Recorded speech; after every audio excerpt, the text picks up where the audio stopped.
किए जाते हैं। मैं आदरणीय डॉक्टर पीके मिश्रा जी, प्रधानमंत्री के प्रधान सचिव, माननीय केंद्रीय गृह राज्य मंत्री श्री नित्यानंद राय, कैबिनेट सचिव श्री राजीव गौबा जी, माननीय केंद्रीय मंत्रीगण, राज्यों के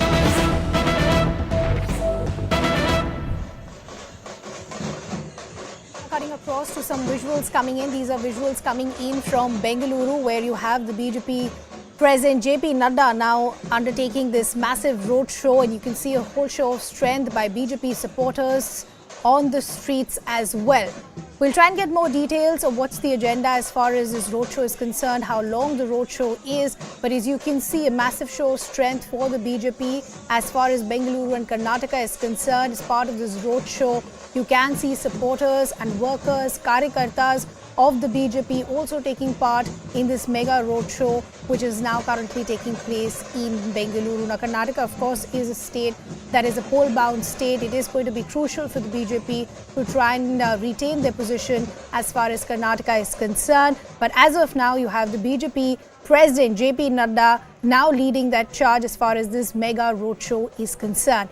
We'll try and establish a connection with our colleague to try and understand what is the route that this roadshow is taking. What is the plan as far as the BJP has for a state like Karnataka? Why is it crucial for a party like BJP to try and retain its position for Karnataka? What are the issues on the ground? We'll try and get answers to all of that. I believe our colleague Ritu is already joining us on the broadcast. So Ritu, we're getting some visuals now coming in from Bengaluru, where you have BJP Chief JP Nadda now holding this massive roadshow. You can see a sea of saffron because there are enough workers and karyakartas who've taken to the streets as well. But what is the plan as far as the BJP is concerned? How long is this roadshow and what is their plan? What do they want to achieve as far as this roadshow is concerned? Well, you see, that's the JP Nadda in the visuals that we can see taking out that whole massive roadshow in the Bengaluru Shivaji Nagar, where the opposition, in fact, is the Rizwan Arshad from the Congress party, who's the sitting MLA, but that's the area where, again, the BJP actually want to get it in the assembly elections there again. So that's the kind of target that the BJP functionaries have also given to the Karnataka BJP leaders also. But you see, in the Bengaluru, there are 28 constituencies. In fact, it's that major constituencies of when compared to other districts of the Karnataka, almost 28 constituencies where right now the target has been given to the BJP leaders is that at least 25 seats that the BJP should be able to win in the upcoming assembly elections, while there are more than around 20 seats with the BJP right now. But again, the big target is also given to the Karnataka BJP leaders. So that's the whole reason you see the leaders also are focusing in the Bengaluru as well. You remember last time twice is that the Union Home Minister Amit Shah had visited the Bengaluru and he also addressed the public as well. But now taking at a complete focusing on the Bengaluru to ensure that they happen to get as many seats as possible from the Bengaluru. But we'll have to see, because again, on the other hand, it is really going to be tough for the BJP as well, because the kind of complaints that have been raised from the locals here, from the city or from the rural Bengaluru as well, in regards to the related to the infrastructure, because in the October month is when we saw how there was a massive flooding as well, and people were so aggressive and in fact had attacked the BJP government as well, and the road facilities. All this is going to pose a threat for the BJP actually. Okay, Ritu, we leave the conversation there. We'll continue to get you updates as far as this roadshow is concerned, and that is why the BJP giving it all, currently being led by the BJP President JP Nadda. Shifting focus to the big story that we're tracking at this hour. There is a big political face-off over the demands that have been put forth by wives of martyrs of Pulwama. The wives have been demanding jobs not just for their kids and immediate kin, but also extended family of the martyrs. Now, while the Rajasthan Gehlot government has questioned whether this is a reasonable demand or not, the BJP is using this as ammunition to question the Gehlot government, asking why the Congress continues to have an anti-army mindset. Today, a lot of drama also played out in Jaipur with supporters of BJP MP Kirodi Lal and the police clashing outside the Savai Mansingh Hospital. Now, the widows of the jawans of Pulwama who were killed in 2019 in the terror attack were also detained.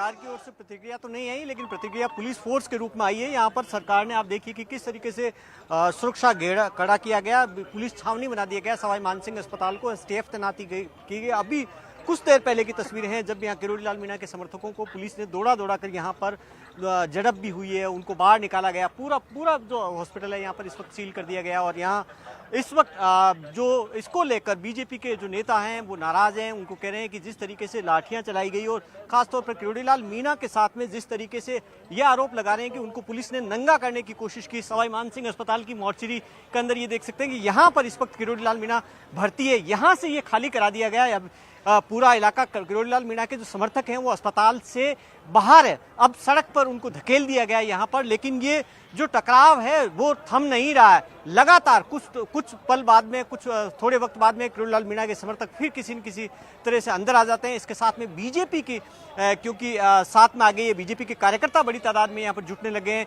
BJP नेता राजेंद्र राठौड़ यहाँ पर पहुंच चुके हैं और उन्होंने ऐलान कर दिया कि कल जो आज पुलिस ने जिस तरीके से लाठीचार्ज किया उसके विरोध में जयपुर के अंदर कल बीजेपी प्रदर्शन करेगी। And our colleague Bhavani, in fact, is now joining us live on the broadcast. Bhavani, हमने आपकी अभी ग्राउंड रिपोर्ट देखी, सो दो चीज़ें आज हुई हैं। एक तो बीजेपी एमपी किरोड़ी लाल के जो सपोर्टर्स थे और पुलिस के बीच में जो झड़प हुई है हॉस्पिटल के बाहर। दूसरी चीज़ ये है जो एलिगेशंस और क्लेम्स आ रहे हैं मार्टर्स के परिवार वाले और उनके विधवाओं से, उनका क्या कहना है, वो क्या कह रहे हैं पुलिस के बर्ताव के बारे में? देखिए इस पूरे मसले के अंदर क्योंकि रात को तकरीबन 3 बजे से 4 बजे सुबह मॉर्निंग की बात की जा सकती है कि जब सचिन पायलट के घर के बाहर धरने पर बैठे हुए थे तो पुलिस ने जो मार्टर की जो वाइफ थी, तीनों विधवाएं जो बैठी थी, उनको उठाया और उनको अपने इलाके के अंदर यानी कि जहां वो रहती है वहां लेकर गए। लेकिन वहां पर भी सुरक्षा घेरा कड़ा है, वहां पर अभी घर नहीं ले जाया गया उनको। और दूसरी तरफ जो सपोर्ट के अंदर किरोड़ी लाल मीणा के समर्थक बैठे थे उनको उठाया और उसके बाद में उनको अरेस्ट कर लिया गया, उनको कोर्ट में प्रोड्यूस किया गया। लेकिन किरोड़ी लाल मीणा है वो सुबह से वो आरोप लगा रहे थे कि बदसलूकी हुई है जो ये वीरांगनाएं हैं उनके साथ में और सरकार का व्यवहार ठीक नहीं है। उसको लेकर वो मिलने के लिए जब पहले जा रहे थे जब सामोद जा रहे थे तो सामोद के अंदर पुलिस ने रोका, वहां पर झड़प हुई। फिर उसके बाद में पुलिस उनको हिरासत में लिया गया। किरोड़ी लाल मीणा को यहाँ जयपुर के सवाई मानसिंह अस्पताल लेकर आया गया। अस्पताल के बाहर अभी भी सुरक्षा कड़ी है और यहाँ पर किरोड़ी लाल मीणा को यहाँ रखा गया। लेकिन जो उसके समर्थक यहाँ पर पहुँचे, बीजेपी कार्यकर्ता पहुँचे, उनके बीच में पुलिस के बीच में काफ़ी झड़प हुई क्योंकि ये हॉस्पिटल का इलाका है। यहाँ पर फोर्स तैनात करके उनके समर्थकों को बाहर किया गया। उस दौरान काफ़ी झड़प हुई। बीजेपी नेता राजेंद्र राठौड़ ने आज ऐलान कर दिया कि कल इस पूरे मसले को लेकर जिस तरीके का व्यवहार किरोड़ी लाल मीणा के साथ किया गया, जिस तरीके का व्यवहार वीरांगनाओं के साथ किया गया, उसको लेकर जयपुर के अंदर बीजेपी कल प्रदर्शन करेगी। बीजेपी के नेता अलग अलग यहाँ पर पहुँच रहे हैं। ओम माथुर पहुँचे हैं बीजेपी के नेता यहाँ पर और लगातार ये सिलसिला चला जा रहा है। समर्थक ये हॉस्पिटल के बाहर रोक रखा है लेकिन कुछ समर्थक अंदर भी है, तो ये हंगामा भी लगातार चल रहा है और कोशिश कर रही है पुलिस की किसी तरीके से समर्थकों को अंदर आने से रोका जाए। इस बीच में एक हेल्थ बुलेटिन भी जारी किया गया जिसमें अस्पताल की ओर से कहा गया कि किरोड़ी लाल मीणा की हालत अभी स्थिर है, उनकी जांच कराई गई है, वो बात कर रहे हैं। जी भवानी, जैसे आप बता रहे हैं ये जो पूरे एपिसोड है काफ़ी पॉलिटिकल बन चुका है क्योंकि बीजेपी एक पॉइंट प्रूव करना चाहती है कि जो कांग्रेस है उसका एक एंटी आर्मी और एंटी सेना का माइंडसेट है। भवानी हमारे साथ बने रहिए। We also have our colleague and senior editor Pallavi also now joining us on the broadcast. And Pallavi, this is just becoming bad optics for the Congress because the BJP is now creating a narrative that this is a party that is anti-army, that is the anti-martyrs, and we don't respect the kind of sacrifice they've given for the country. Well, if you look at the CM's earlier letter, he in fact mentions it in that letter that Rajasthan में बहुत सारे फौजी परिवार के लोग हैं. So it's a fact that there are lots of army people who actually reside in Rajasthan. Many of the Faujis actually come from Rajasthan. So he understands perhaps the perils about this snowballing into a huge political controversy. See, the worry for the Congress party is not just restricted to Rajasthan, which is poll-bound later this year. It's a larger national picture. The Congress has always been on the back foot as far as the issue of the army is concerned or the nationalism issue is concerned, which is why you will notice that of late the Congress leaders and spokespersons talk about the army and nationalism issue tempered with this line that we respect what the army is all about. We do address our concerns regarding them. But every time a comment comes out regarding, we want proof on surgical strikes, the BJP certainly has a huge ammunition against the Congress. And what we are seeing, which is played out in the streets of Jaipur and around, is certainly helping the BJP to build up this narrative even more at the Rajasthan level, but also at the national level. And I think back over here in Delhi, the headquarters of the Congress party, that's exactly the worried lines that they're having on their foreheads. How do you balance the two? A chief minister who's dug his heels in because he's convinced that it's going to set a wrong precedence if you concede to the demands of the martyrs family. But on the other hand, also the larger nationalism debate where the Congress party needs to win that. And Pallavi, not just as far as the picture that's coming out nationally, but within Rajasthan as well, because just a few days ago, you in fact had Sachin Pilot also meeting these widows of these martyrs, and he in fact urged the own state government that yes, these demands are valid and you should accept it. So it becomes even more problematic for the Gehlot government now to come forward and take a stand. Well, I think that's the real worry. The problem for the Congress party in Rajasthan is not just from the BJP, but also from within. And Sachin Pilot, for example, is a commissioned member of the territorial army, so he's using those credentials. And when I did speak to him earlier, he did tell me that it's not about the party, it's about the dignity and respect one needs to give to our armed forces. And the fact is that someone needs to speak to them. I think the veiled dig he was having at the fact that so far, no one from the CM's office, neither the CM himself, have reached out to the martyrs directly or even met up with them. I think that's the concern which is being expressed in the Congress, and something which Sachin Pilot is also pointing out, that at least meet these people and do as much as you can to at least reassure them that the state government is with them. And he also raised concern and objection to the fact that Rajasthan police was seen manhandling many of the people who were protesting. Yeah. Pallavi and Bhavani, thanks a lot for getting us all those details. I'll just request our guests to stay on with us. We're quickly just shifting our focus to some breaking developments coming in.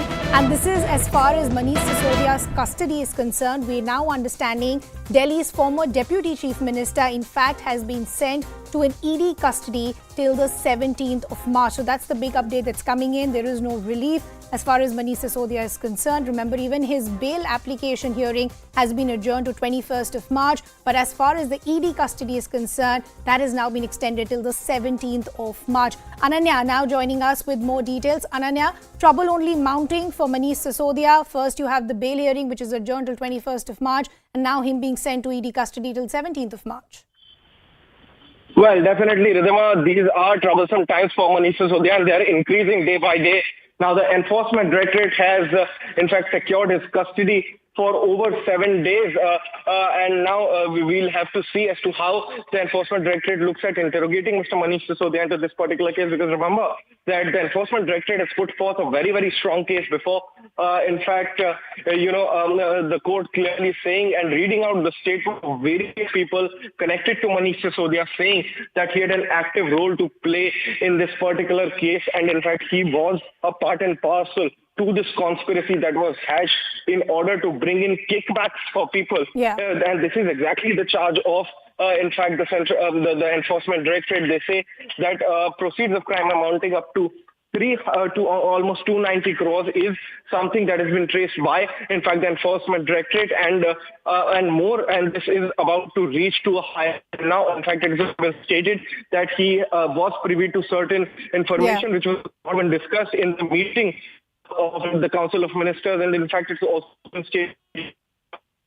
Okay, we just seem to be losing that connection with Ananya. We'll try and re-establish that connection, but we also have our colleague Anshul, who in fact is joining us from outside the ED offices here in the national capital. And Anshul, this is something we were discussing a short while ago. Security had already been beefed up outside the ED office, even as the arguments were still on. The ED was very, very clear that there are inconsistencies as far as the statements that have been given by Manish Sisodia, and they want to dig deeper as far as the money trail is concerned. What's next as far as the ED is concerned? Will we see various accused now being put face to face to try and figure out where these inconsistencies stand? Well, definitely the kind of arguments that were put forth by the ED definitely states a lot on in which direction is this entire investigation going on right now. ED has clearly stated that there are several statements that have been made by the associates, not only of Manish Sisodia, but yes, the associates of the so-called South Lobby has also made certain statements that Manish Sisodia needs to be confronted with.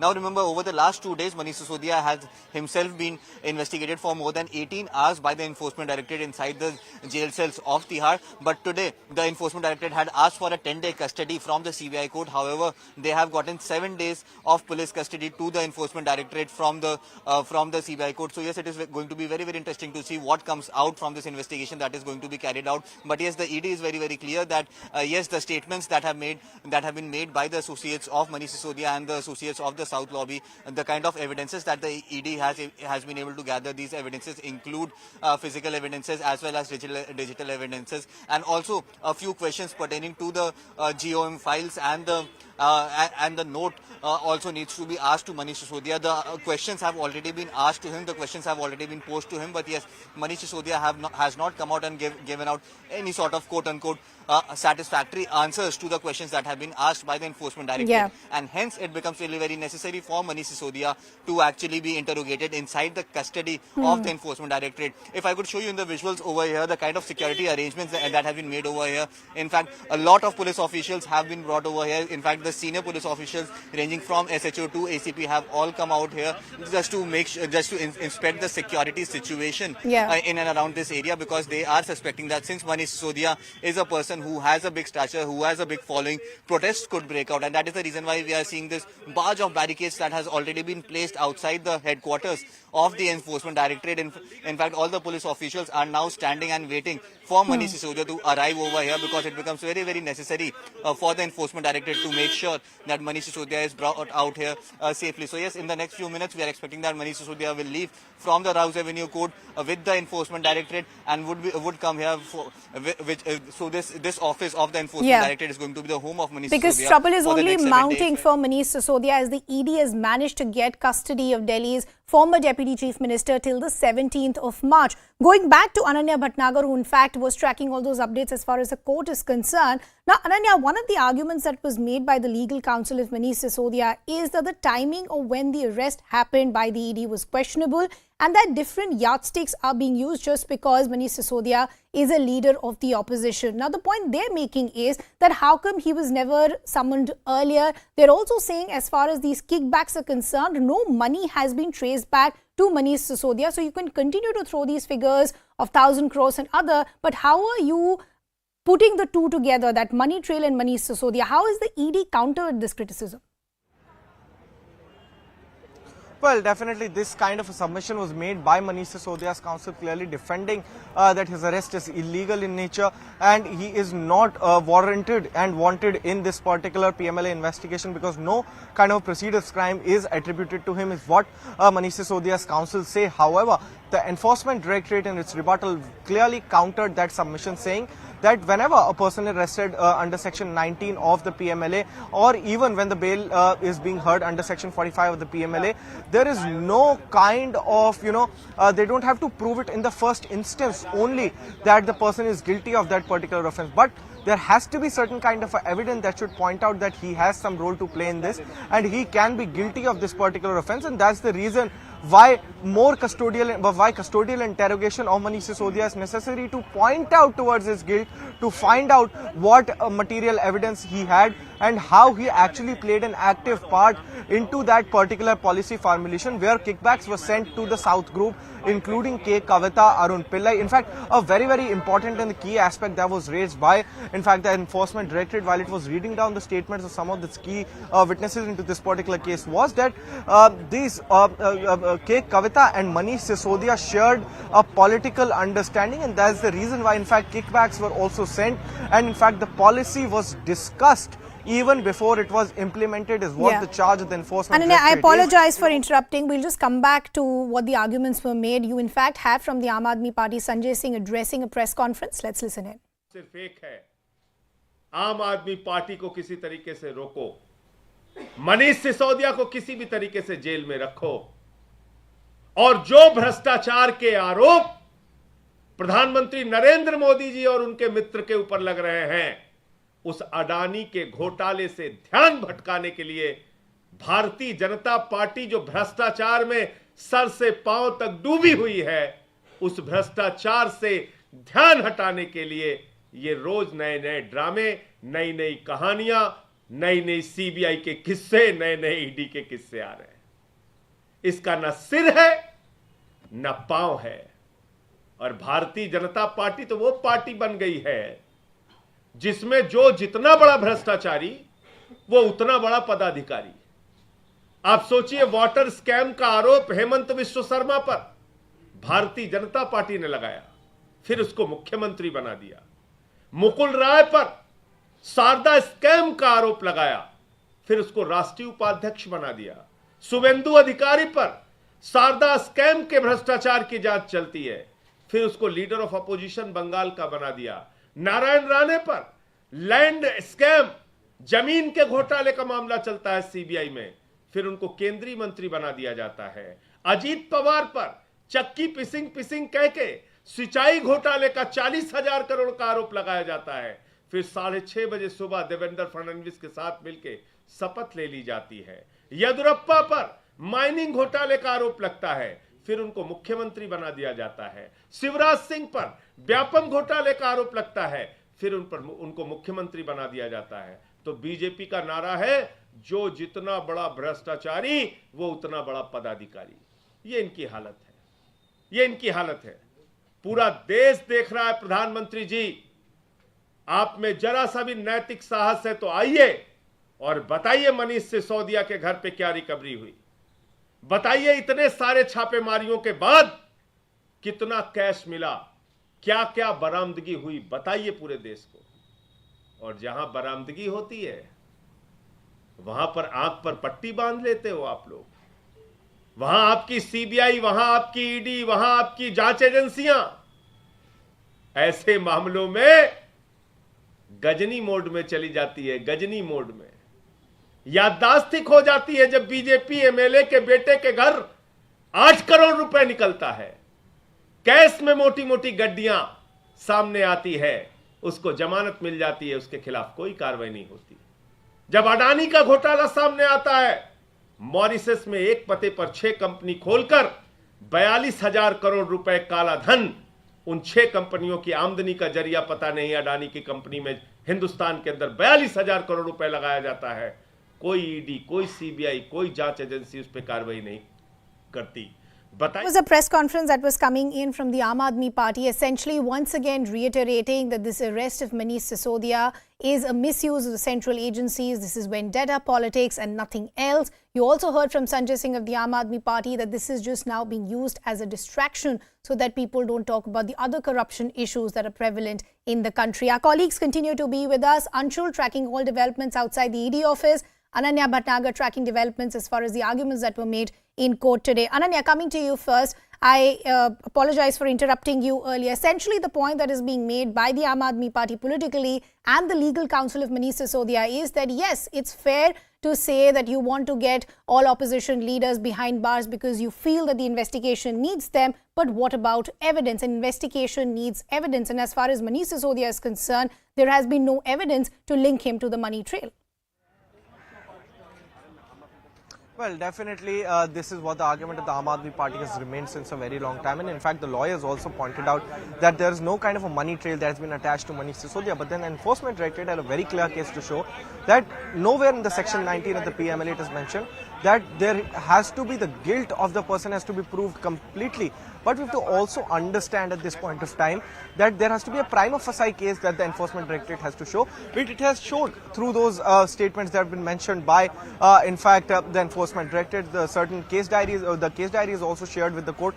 And we have to remember all of this, that though there might be a lot of politics happening over this particular issue, though Manish Sisodia's arrest is something that a lot of questions are being raised at this point of time, but we also have to remember that the courts of law, the courts in the country actually work on the law, work on the evidence that is produced before them. And if at all the court believes that Manish Sisodia should be given out for interrogation till March 17, then definitely it's something that the court would have Yeah. found. There had to be material evidence. There was something there in those papers that have been shared by the Enforcement Directorate, the case diaries that have been given, because remember that everything in this particular probe cannot be shared in open court, and that's the reason why in fact the practice of case diaries are there, and case diaries are shared wherein each and every detail of that And I particular apologize for investigation is shared. interrupting. Just stay on with us. Some reactions coming in. Let's listen to those. But on the paper, in the application, 50 pages or 58 pages of the application, and not a single proof they are going to show to the court that where money has reached Mr. Sisodia or not. Not at all. Not an पहली iota. बार पहली बार अरविंद केजरीवाल का नाम लिया गया और संजय सिंह का नाम लिया गया कि It is in the some statement given by the some witnesses, not by the ED in any of that. That was referred. So what was actually said in the remand application? What are the There are 50 pages. What are the evidences that the ED is talking about? I would say that 58 pages of the remand application, all blown up allegations, nothing substantial, and not a single iota of an evidence where it has been shown that the money trail has reached to Mr. Sisodia. Nothing. Not at all. coming in that he has been completely evasive since beginning. He has been, evasive. See, in investigation, you're supposed to say what you're supposed to say. You can't put a gun on the head and say that they confessed something. So that this can't be the investigation. So whatever reply that he has given, they will keep on saying that they're evasive and all. Nothing like that. What is the next step now for Mr. Sisodia? So now the bail application in the CBI, which has been postponed by in the haste that the EDA has arrested. One day when the bail application was listed today, they have arrested yesterday. It shows the kind of the malafide that the ED has. So now the bail application will be heard on 21st. No, the 17 CBI. will you seek preponement of the bail hearing? No, that's not the case, because 17 till the police remand is there. We may make a prayer of the bail hearing to take place on the same day if the ED comes with that no further remand is there. And all those circumstances, let's see what happens on the 17th first.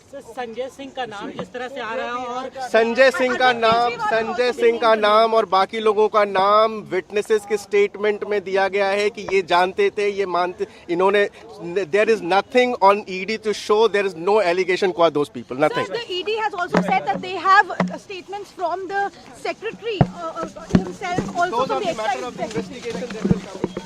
excise commission. So those were reactions that were coming in as far as the legal counsel of Manish Sisodia is concerned. Once again, essentially reiterating that there is no evidence as far as the ED is concerned. All of this has just been made up just because they wanted Manish Sisodia to be arrested. The other point that the legal counsel is also making at the timing of when this arrest has happened, they're saying it's quite convenient that you had a bail hearing and 24 hours prior to that, the arrest has been made, and they're saying they'll continue to pursue the case. But as of now, there has been a big setback for Manish Sisodia, because as far as the CBI is concerned, that bail hearing has been adjourned to the 21st of March. And as far as the ED custody is concerned, the ED has managed to get custody of Manish Sisodia till 17th of March. Our colleague Anshul continues to be with us. And Anshul, because the point that the legal counsel of Manish Sisodia is making, that one, there is no evidence to link Manish Sisodia to the money trail. They're questioning the timing of when this arrest has happened. There is also now a lot of pressure on the agencies to prove all of these allegations against Manish Sisodia, and possibly the next 7 days are going to be crucial for both parties. Well, definitely the next 7 days are going to be very, very crucial for the Enforcement Directorate. But if you see the remand note that has come from the Enforcement Directorate, it has very clearly stated that Manish Sisodia did not take into consideration the changes that were suggested by the expert committee. In fact, after the expert committee was formed, a group of ministers was also formed, and the group of ministers also did not take into considerations the recommendations or the changes that were asked to be made in that policy by that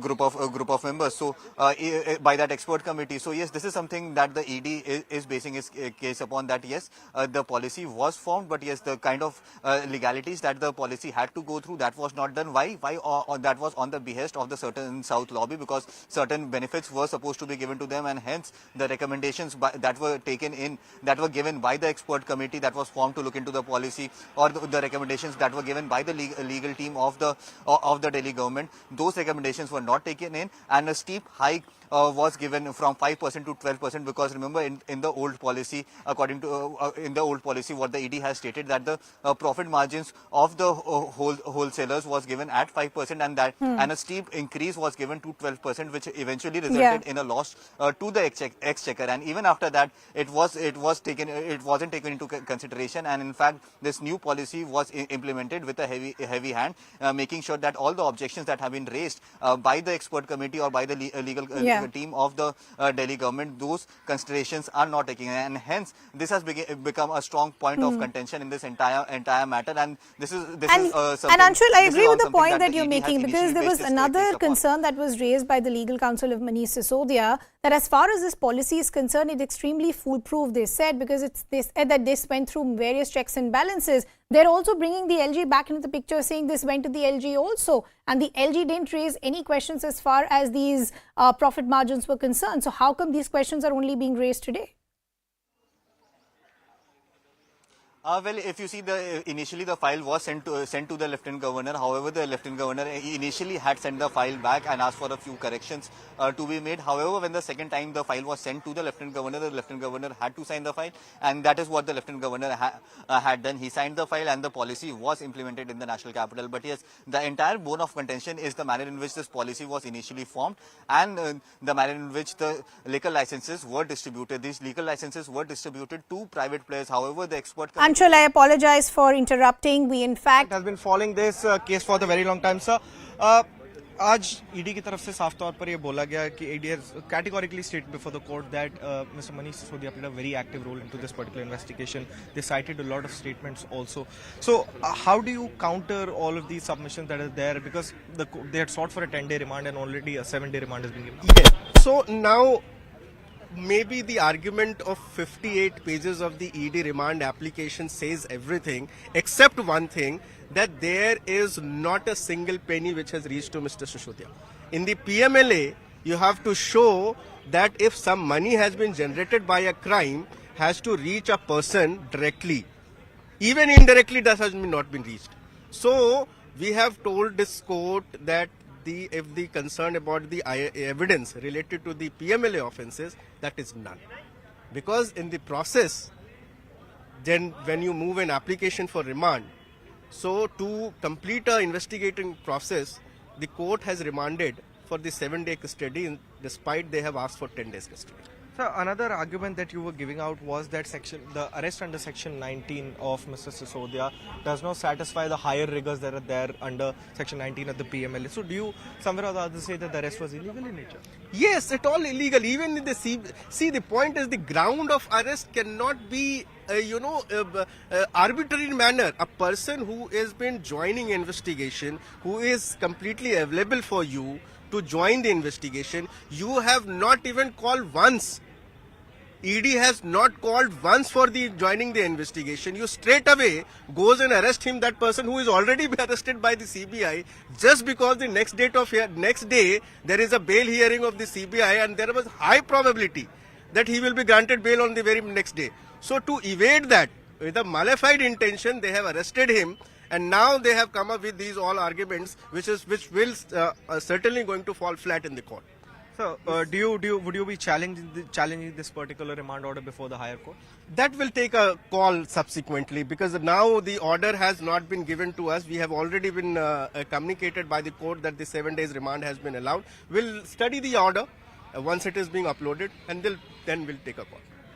So these were the lawyers for the Aam Aadmi Party who was clearly saying that they'll study the order and would think as to whether or not they have to challenge this particular order before Delhi's, in fact, a higher court, or to file a revision petition against this particular order. They clearly say that the arrest of Manish Sisodia under section 19 of the PMLA is illegal in nature. So somewhere or the other, Aam Aadmi Party lawyers are contesting to give out a strong defense to Manish Sisodia. However, since the very beginning, when we talk of the CBI case or we talk of the ED case, Manish Sisodia has been getting into a lot of trouble, and the trouble is increasing day by day. So somewhere or the other, all of these arguments that were addressed by Manish Sisodia's counsel, how are they dealt with is something that we'll get to know when the detailed order copy actually comes out from the court in a short while from now. Ridhima.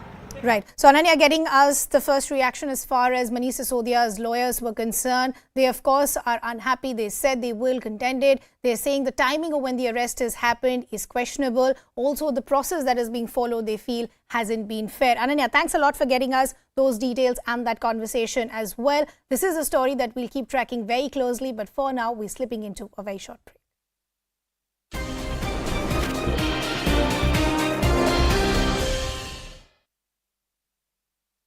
The partition has been blamed entirely on the Indian government. The books also claim that partition led to the massacre of Muslims and Sikhs and that Muslims were forced to leave their homes and migrate. The books go on to talk about the problems faced by the newly formed state of Pakistan and largely blame India for this. They also refer to the Khilafat movement of 1919. It says that Muslims learned that they couldn't trust Hindus as a result of the Khilafat movement and that they needed to create unity among themselves. The book also claims that the Khilafat movement was introduced for Muslims and was meant as a concept of nationhood for Muslims of India. So let me now bring in our guests who are joining us on this. Shehzad Poonawala is BJP national spokesperson. Omar Altaf is a senior Pakistan journalist. Omar Altaf, let me start with you because, for me, the most startling thing has been the reference to Mahatma Gandhi as a leader of only the Hindus and the Indian National Congress as a party of only the Hindus. I don't think any leader in the history of the subcontinent fought for independence or for Hindu-Muslim unity as much as Gandhi did. Absolutely, you're right in highlighting the greatness of Gandhi, the founder of India. I think no attempts. I think Gandhi's role is universally accepted. But in Modi's India, it's not accepted. In Modi's India, his killers are glorified.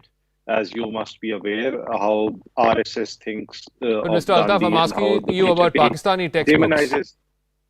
No, I think any textbook that criticizes or paints Gandhi in a negative way, it should be condemned. So why are Pakistani kids being taught that? Why are Pakistani kids in classes 8, 9 in Pakistani schools being taught that Gandhi was just a leader of the Hindus?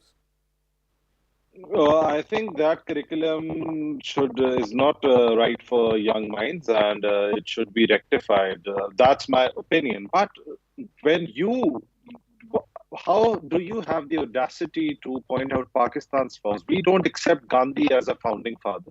Nobody said that you should accept Gandhi as the founding father of Pakistan. Everybody knows Mr. Jinnah was the founding father of Pakistan. You accept and yet demonize him and glorify his killers.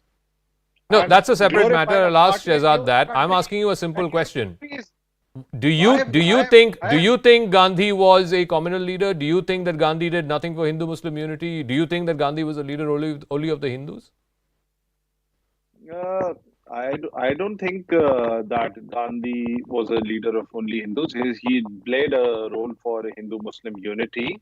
But then some of the things, I think he wasn't assertive enough, or maybe the hardliners ruled the roost at that time. So his camaraderie with Jinnah at one point was well known. But why don't you also do you condemn the killers of Gandhi being glorified in Modi's India? Okay, let me ask Shehzad Poonawala that. The contention by Mr. Altaf is that the killers of Gandhi are being feted by your party. I'll get to that in just 30 seconds. But first, let me tell you that, the question that you're asking Omar Altaf is to basically deny his existence. If they believe genuinely that Mahatma Gandhi was the symbol of Hindu-Muslim unity, it obliterates Pakistan's existence. Because the very fact that Jinnah wanted Pakistan is because he felt that Muslims' interests wouldn't be secured by a country like India. So his entire existence is predicated on the fact that Mahatma Gandhi. One second, Omar, let him finish. Please, Omar, one second. Omar, it's called tolerance. It's called tolerance. I know you neither have theological or constitutional basis for it, but that's how debates in India work. So you want to try and practice a little bit of tolerance, theologically and constitutionally difficult for you, but try to learn it from an Indian Muslim. It helps. Now please pipe down and wait your turn. That's how we do it in India. So let me explain to you what is problem of Pakistan. Pakistan's problem is that it is the only country in the world that lives in a schizophrenic bipolar hatred of another country. Its existence is built on hating India and Hindus exclusively. It is not a country. Countries have armies. This army has a country and it's predicated on Atank, Allah and America. Allah and America are long gone. They only have Atank left, and this is not here to listen to indoctrination your of harangue. Atank, which is We are taking just place in the discussing an schools of issue. Pakistan, in the madrasas of Pakistan, the point. that you hate somebody as a kafir, you hate even Gandhi as a kafir, you project him as a communal leader, and you spew hatred. Now you come to me. You are saying that we praise and glorify the killers of Gandhi. No, sir. Let me explain to you something. By the way, your favorite party, the Congress party, has inducted the killer of Gandhi, Godse's supporter, Mr. Babulal Chaurasia, but that's another point. I'm not going to dish an opposition party in front of a Pakistani like you. You have no lecture. You know who kills Gandhi every day? The idea of Jinnah, that Muslims and Hindus can't live together. And by the way, the idea of Gandhi has survived and the idea of Jinnah has collapsed. Please listen to me. An Indian Muslim stands here and represents the biggest, most democratic party in the world.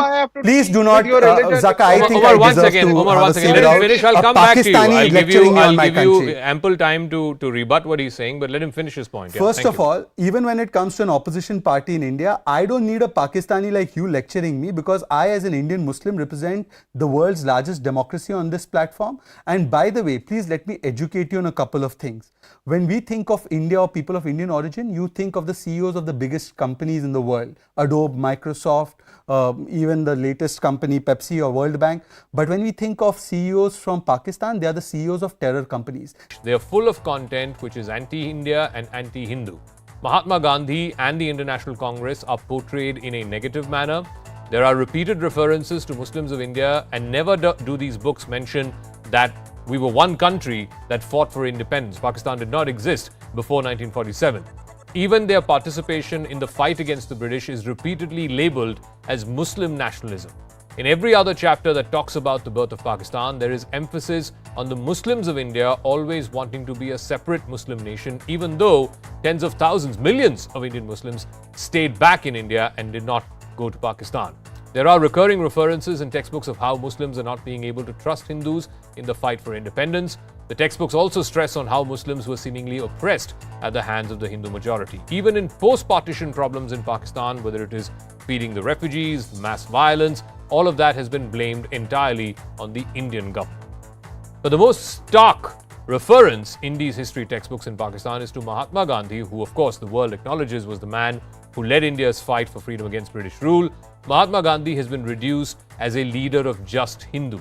The textbooks go on to accuse him of disregard for Muslims. The textbooks say, and I quote, Gandhi and his young supporters took charge of the Congress and the approach of Hindus as a majority and disregarded Muslim rights, creating hatred, jealousy, and narrow-mindedness. There is a chapter on the formation of the Indian National Congress which says many Indians join hands to demand for India's nationalism purely Hindu in religion. The Indian National Congress therefore became a more Hindu political party than a voice of all of India. Now, it's not just that. These textbooks also pit Hindi against Urdu by referring to the 1867 controversy over the debate on which language should be chosen as a national language. Pakistani textbooks claim that Hindus wanted Hindi as the official language and that Hindi was pitched as an official language instead of Urdu. And riots broke out over Hindi versus Urdu as the official language. And these textbooks don't stop there. They blame India for the partition, never saying anything about the role of Muhammad Ali Jinnah. The books say that Pakistan territory was divided into two parts and it was Pakistan that was separated by hostile Indian land. The mass violence during the partition has been blamed entirely on the Indian government. The books also claim that partition led to the massacre of Muslims and Sikhs and that Muslims were forced to leave their homes and migrate. The books go on to talk about the problems faced by the newly formed state of Pakistan.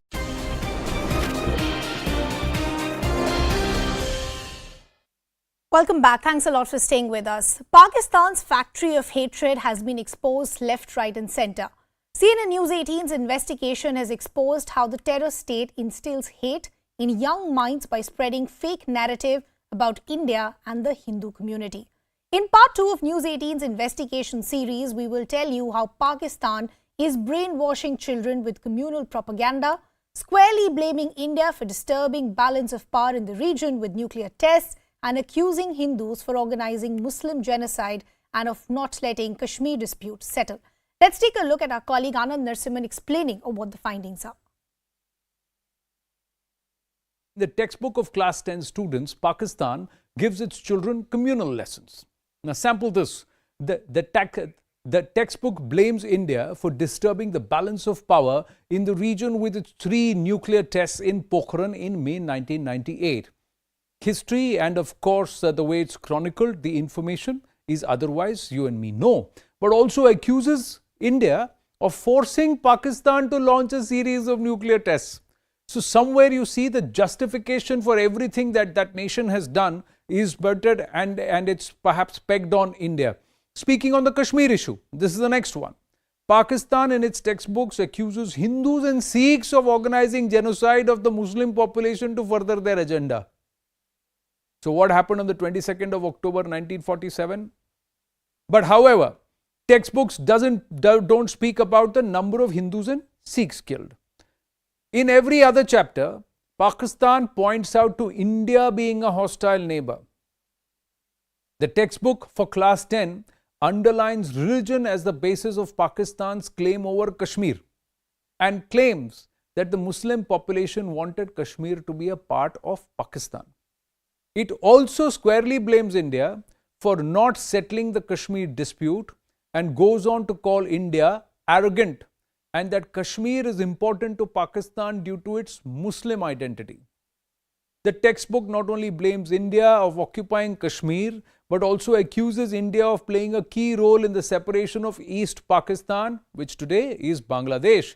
The textbook claims Indian propaganda about West Pakistan's exploitation of East Pakistan infused hatred in the people of East Pakistan, which resulted in a full-scale rebellion in the province. The source is the Federal Textbook Board, Islamabad, but very clearly it is spread right across, ladies and gentlemen, across all provinces.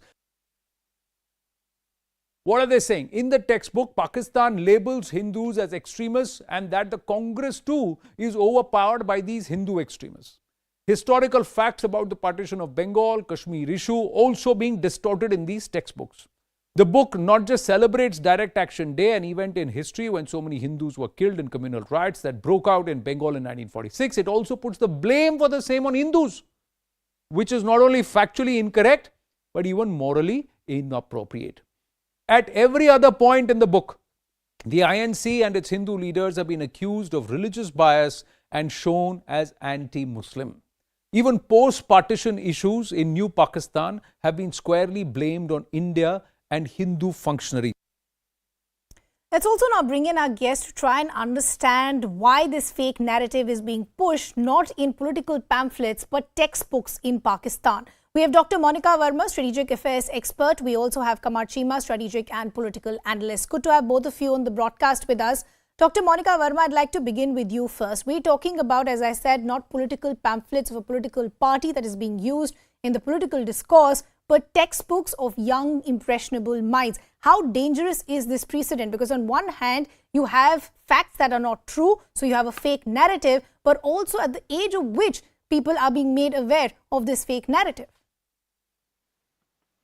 First of all, we need to draw a comparison between India and Pakistan, that unlike India that chose a very secular, liberal, democratic route after partition, Pakistan became the Islamic Republic of Pakistan.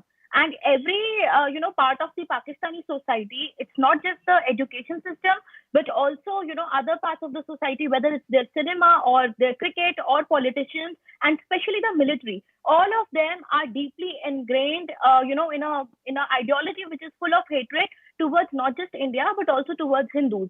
Keeping that fact in mind, I think their education system, like your expose has brilliantly, pointed out the problems with their textbooks, but I don't think that this is something new. In fact, there has been a considerate, attempt by the academia also to look into the Pakistani textbook as a source of hatred.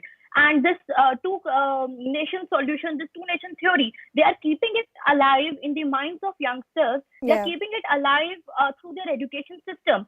And, each fact regarding any important event, forget partition, if you come to more recent events such as the Kargil War or the 1971 Shimla Agreement, in all these historical events, they have their own very twisted version of history. So they are not teaching them facts. They are basically treating their schools as hate factories.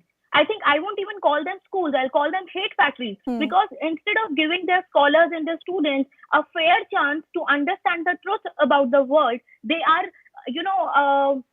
they're polluting these young minds with fake information. And when these young minds, and that is why it becomes problematic, Dr. Monica Verma, because at a time when we all know what is playing out in Pakistan, rather than giving and imparting honest education to these young minds for them to be able to do something for their country, as you rightly pointed out, these schools, educational institutes, in fact, being used as hate machineries and hate tools. Kamar Chima, I want to bring you in, and I just want to begin by understanding a very simple question. Are these the kind of textbooks you grew up studying as well? Is that a common practice as far as the educational system is concerned? Well, I think I will differentiate here between the public and private school systems. So I grew up studying in the private school system, so I didn't have to go through this one thing. The second thing is that what you're talking about, all this anti-Hindu narrative, unfortunately, yes, in some of the textbooks we have seen this, so the people have come up with that, which is very unfortunate. Rather just explaining that what Muslims are, that is sufficient, rather castigating others, one thing. But there's a question which I also want to raise, and the question is that, okay, yes, the Pakistani textbooks, public textbooks are highlighting such kind of things, but the question is why there is so much hatred in India for Muslims while there are no Indian textbooks which are talking about Muslims. No, the question why also today India, is, Kamar Chima, listen, why are young, impressionable minds? One second, Kamar Chima. Why the world why is are talking they? about One Muslim second, as I said, if this was a political discourse, if this was a pamphlet of a political party, the conversation would have been very different. The question is, one second, Kamar Chima, the question is, why are young, impressionable minds being put through this fake narrative? Why is there a narrative against India and against Hindus? Just look at some of the findings. Hindus in India labelled as extremists. Textbook celebrates the Direct Action Day. Hindu leaders accused of religious bias. Leaders portrayed as anti-Muslims. Is this the education that a class 11th or 12th student should be studying? That's all that I'm asking. Is this the education or the content that a class 11th or 12th student should be studying?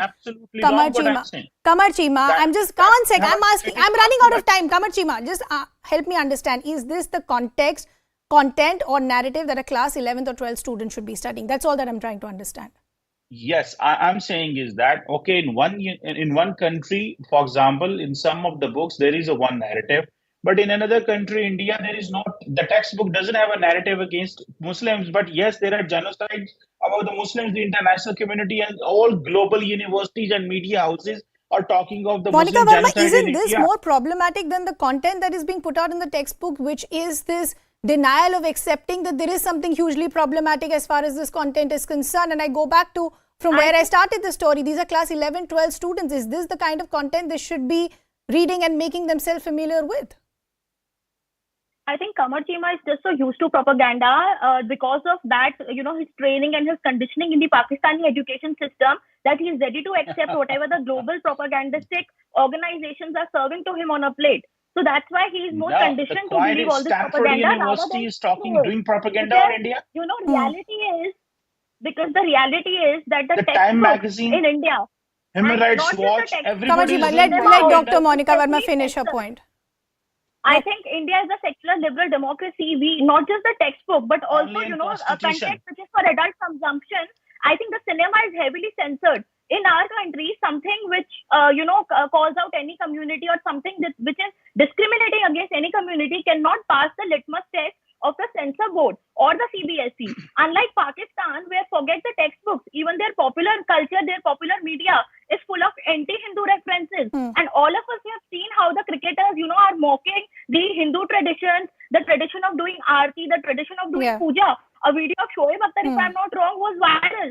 So I think this kind of hatred in Pakistani society is something that... Well, Kamar Chima, as we said, you can have your differences, you can have your issues as far as the political discourse is concerned, but we go back. Is this the content that a young, impressionable mind should be made familiar with? Unfortunately, I've completely run out of time. Would like to thank both our guests, and you can read the entire fine print of these findings on our website, news18.com as well. With that, it's a wrap from my side. Thanks a lot for watching.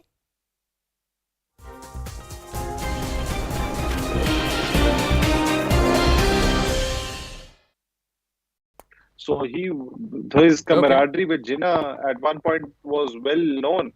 But why don't you also do you condemn the killers of Gandhi being glorified in Modi's Okay, let India me ask today? Shehzad You condemn Poonawalla that. The contention by Mr. Altaf is that I'll the get to killers of Gandhi are being feted by your party. I'll get to that in just 30 seconds. But first, let me tell you that, the question that you're asking Omar Altaf is to basically deny his existence. If they believe genuinely that Mahatma Gandhi was the symbol of Hindu-Muslim unity, it obliterates Pakistan's existence.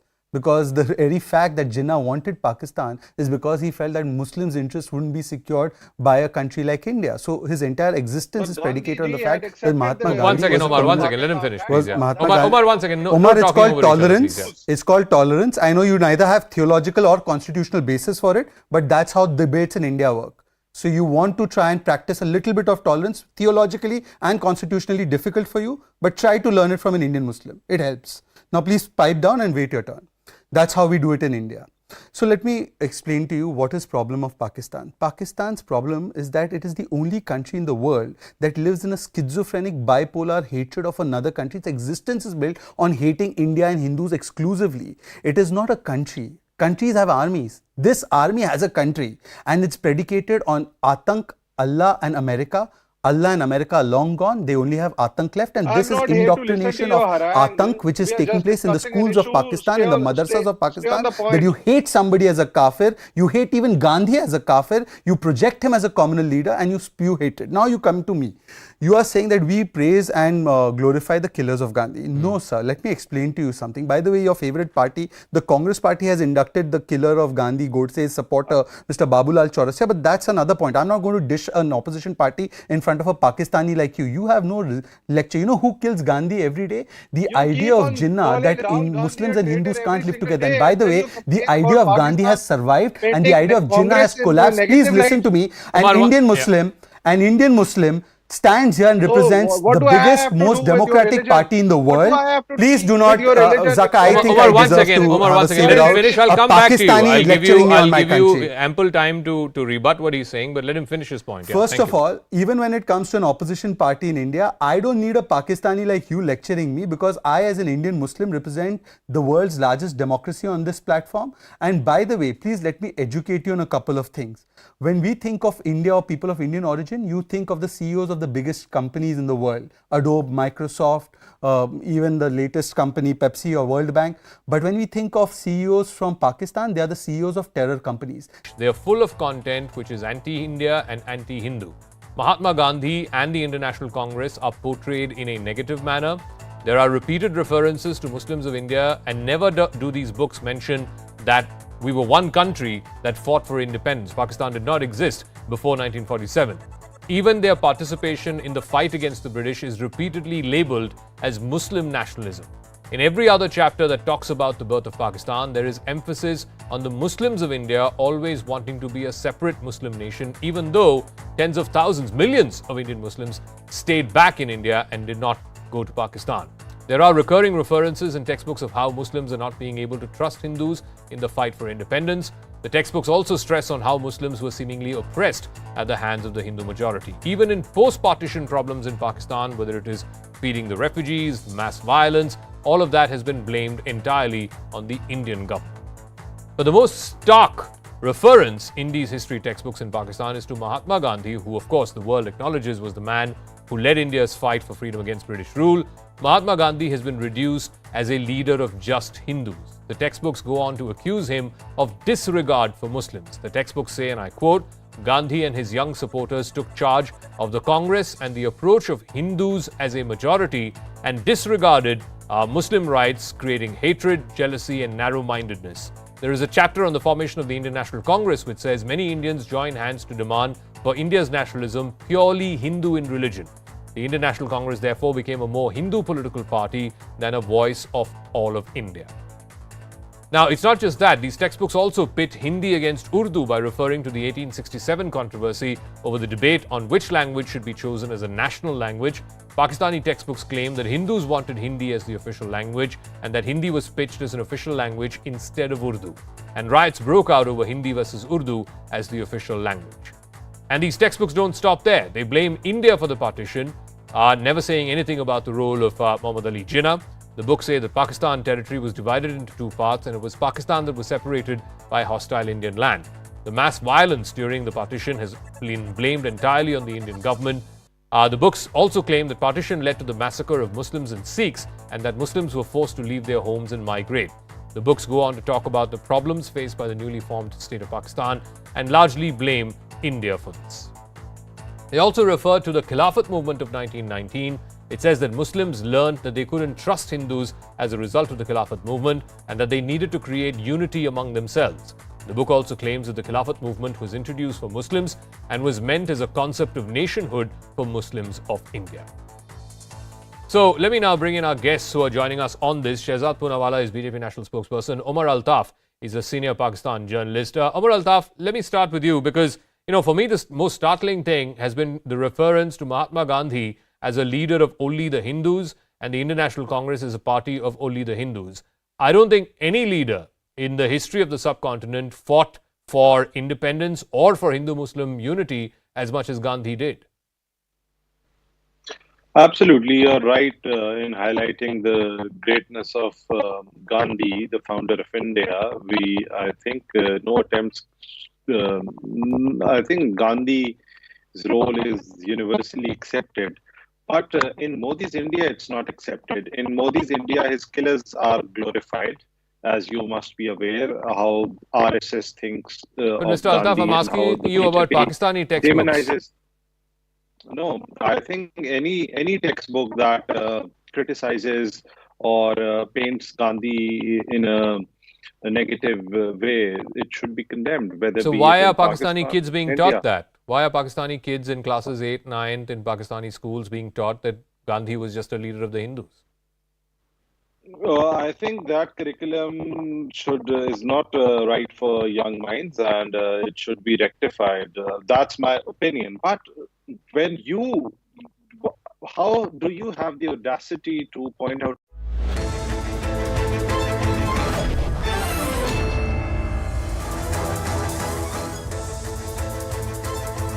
Welcome everyone. Thanks a lot for staying with us. You're watching Plain Speak with me, Shivani Gupta.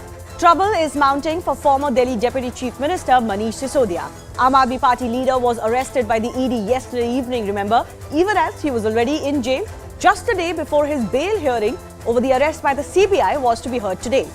The central agency has accused Sisodia of destroying evidence and having a direct role in the liquor scam.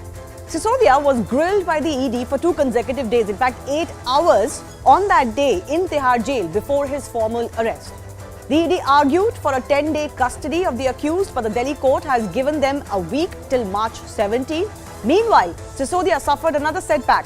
His CBI arrest bail plea will now come up for hearing only on March 21. Sisodia has been in jail for 2 weeks already, remember. BJP staged a massive protest in the national capital today, seeking the resignation of Chief Minister Arvind Kejriwal, whom they allege is the real kingpin of this scam. Remember, the ED has already summoned K. Kavita of the BRS in Delhi Liquorgate probe, and it comes after more and more accused are being still arrested. Even as a massive political war breaks out, the agencies are sending a very different message, that they are supremely confident of making their case and proving the charges. At the same time, everything hinges on whether they can prove the money trail. So is the noose tightening around Sisodia, or is there any way out for him still? And what happens to other key names in the case? We'll take those questions to our guests in just a bit. The Enforcement Directorate told the court that Sisodia destroyed as many as 14 phones in 1 year and used phones bought by others. This is one of the big things that has been charged against him, as the fact that this is mens rea. Clearly, you had something to hide. That's why you were doing this while being a sitting minister. Sisodia's lawyers have questioned the timing of the ED's arrest, saying the court cannot ignore this as it comes just a day before Sisodia's bail hearing was to come up. As the ED read out the allegations against the former minister, it told the court that the scam also involved government beneficiaries. Arguing for Sisodia, the lawyers said that Delhi LG himself has approved the liquor policy. So then, why is it that he is being held guilty alone? The ED alleged that kickbacks worth over 100 crore rupees have been received in advance by the Aam Aadmi Party's